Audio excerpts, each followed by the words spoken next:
که تشکر میکنه از این توپ خوبی که براش فرستادن. فریدون زندی شاید مهرهایی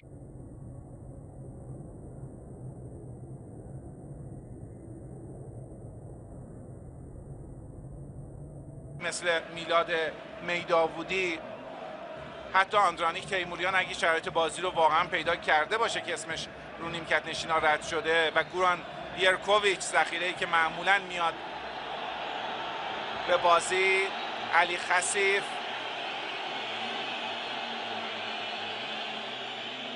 خیلی زود شروع کردن. هنوز دقیقه 52 بازیه. انشالله که واقعا بند کفشاش باز شده. حساسیت تماشاگران رو هم برمی‌انگیزه این حرکت. هنوز خیلی مونده. علی